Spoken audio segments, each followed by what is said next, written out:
So, Warlock, directed by Steve Miner, written by David Toohey, starring Richard Grant and Julian Sands, kind of in a kind of like a somehow of a cross between. I always think of some kind of a weird cross between Highlander and a witch movie and the Terminator. You know, basically Richard Grant is this dude who is chasing this witch warlock played by the delicious Julian Sands through time from the late 1600s into the 1988 Americas, where he is pursuing them, where Julian Sands wants to put together the Devil's Bible, the grimoire, and end reverse creation.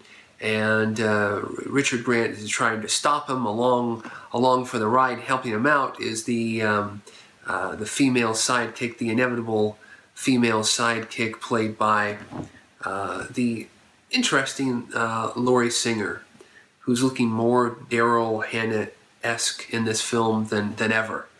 But you know, it was a weird movie. You had all of these pedigrees of these great actors. You had a score, a soundtrack by the great Jerry Goldsmith, and you just had it was almost like direct to video. It was almost like direct to VHS. So even as a kid, even in the early 90s, I was like, man, Richard Grant and Julian Sands, they're like these Merchant Ivory, A-level British actors, and they're in this movie which is, I guess everybody was going after the Highlander dollar. I think that was a big inspiration. It was kind of Highlander, Terminator, really more like Terminator, chasing somebody through time. And I remember as a kid I really liked it, and then I just rewatched it, and I realized I still like it. It's still a really good movie, a really solid movie, well written, very obviously well written. Julian Sands is delicious, as I said, is incredible as this, he has that smarminess, that kind of deviance, the perfect warlock. Richard Grant is, my God, a hell of an actor. You couldn't ask for anybody better in that role. And Laurie Singer is herself a great actress, and she brings a lot to her character, who just is this kind of the female tag-along sidekick cliche of these types of 80s films. And with a few visual effects that are kind of hokey, some special effects, some optical effects. And remember, this is 1989. This is just a few years pre Jurassic Park and Terminator 2, and the playing field to be changed. Warlock 2, Armageddon, I guess that's what it's called, I think did have some CGI and stuff in it. When I saw that theatrically. Warlock never struck me as a film that you could do a lot of sequels on, because a lot of the appeal was just Julian Sands, and it was like a compact story. What Warlock always struck me as is it would make a great television series, even more so than Highlander. It would be like an A-Team or a Fugitive or something. Like this. Richard Grant character is chasing around this warlock, and he's chasing him across the country or the world, for these pages. You could really stretch that out into a really long form series. I think more so than Highlander, which is just kind of like, okay, there's these clans of immortals, and they're just fighting to be one. There can be only one. It's kind of aimless. With Terminator, and Warlock, it's kind of like there's an end game. You've got this warlock who's coming after him, and we're chasing after him through time.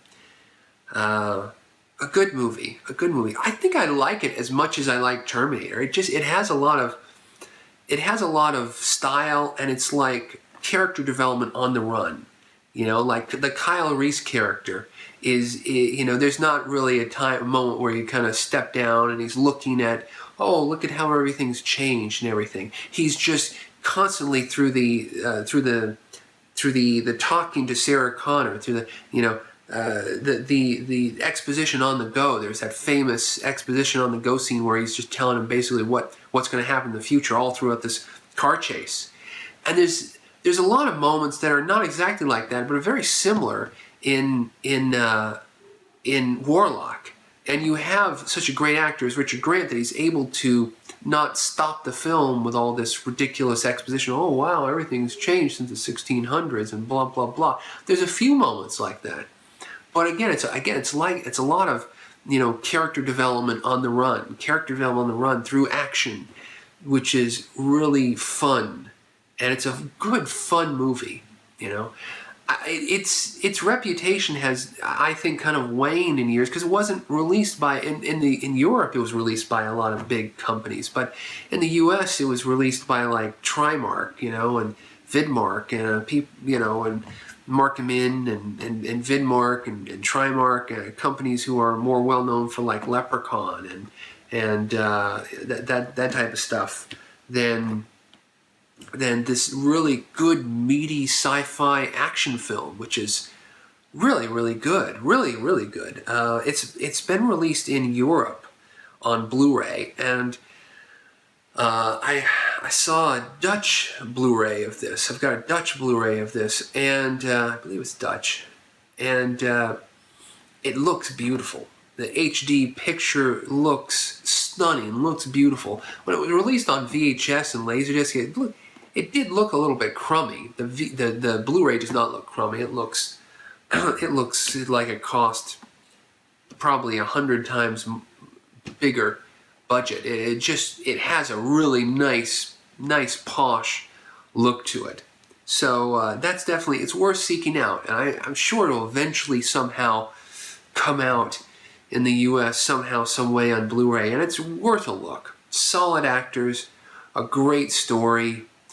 And again, just that kind of, you know, that's kind of aggressive, moving, dynamic plot, which just makes you, you know, you get excited about it. Even if you've watched it, you know, multiple times, you know, you come back to Terminator. You want to go through the journey. So yeah, Warlock, great movie. If you haven't checked it out in years, you owe it to yourself to check it out again.